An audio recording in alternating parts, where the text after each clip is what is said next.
Hello दोस्तों, अभी आप देख रहे हैं धर्मेंद्र निर्मल स्टार नेटवर्क के माध्यम से एक प्यारा सा रिकॉर्डिंग डांस जिसको लेकर गा रही है एमएस प्रिया। मां गायत्री रिकॉर्डिंग स्टूडियो। कहे छो यादव जी के, कहे छो पांडे जी के, कहो कुशवाहा जी के, कहे छो मुखिया जी के। की कहे छो बोलना, की कहे छो बोलना। गे घघरा वाली, अच्छा। गे झुमका वाली, हाँ। गे नथिया वाली, अच्छा। गे बिंदिया वाली, चल हट। गे गजरा वाली, हाँ गे गजरा वाली, दुपट्टा वाली, गे दुपट्टा वाली।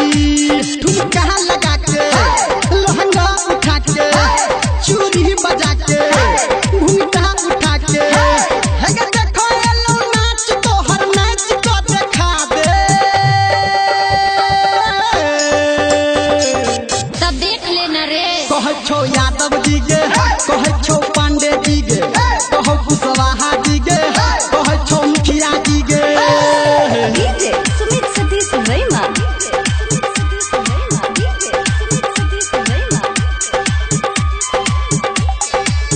अभी आप सुन रहे हैं सावरिया म्यूजिक। हेलो हेलो, ये डीजे वाले भैया थोड़ा बेस बढ़ाइएगा माइक का। हेलो, ठीक है दोस्तों, इनाम के दौर में हमारे गांव का और यहाँ का यादव जी इस छमिया का नाच देकर 501 रुपया का नोट दिया है। हे गे तोहर नाच देख के छौरी आदल को यादव जी।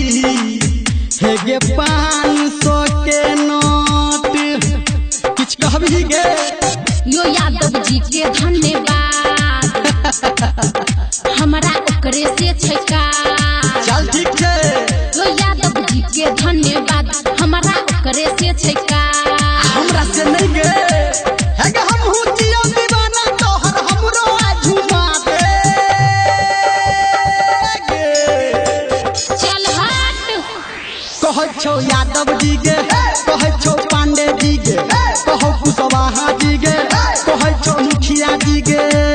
गे जयपुर वाली, गे दिल्ली वाली, हाँ गे पटना वाली, गे मुंबई वाली, हैदराबाद वाली, कलकत्ता वाली, बंगाल वाली, हाँ हरियाणा वाली, लखनऊ के मलका, कश्मीर के फुलवा, बिहार की गोरी, यूपी के छौरी। अगर कहाँ से लकत्तो जब नाम तू बता दे।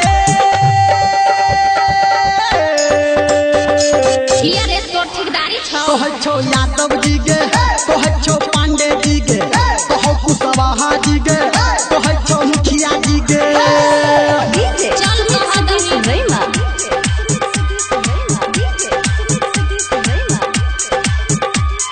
अभी आप सुन रहे हैं धर्मेंद्र निर्मलिया को।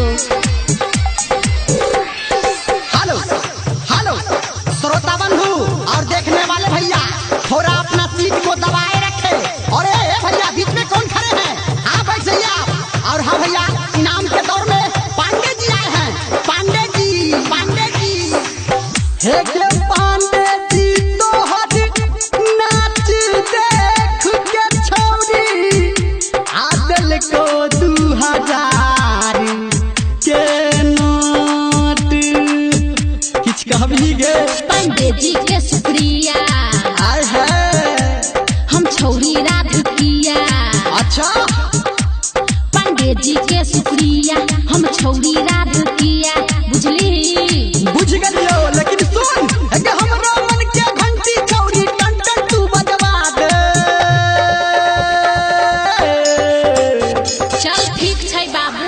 कहे छो यादव जी के, कहे छो पांडे जी के, कहो कुशवाहा जी के, कहे छो मुखिया जी के। चल ठीक गे छै। फीता वाली, गे अलता वाली, गे चूड़ी वाली, गे पायल वाली, बाजूबन वाली, हाँ गे नखरा वाली, गे चोली वाली, हाँ जीजा के साली। माँ कहान लो ले तू, दू कहान लो ले तू, ई महान लो ले तू, हमर ध्यान लो ले तू।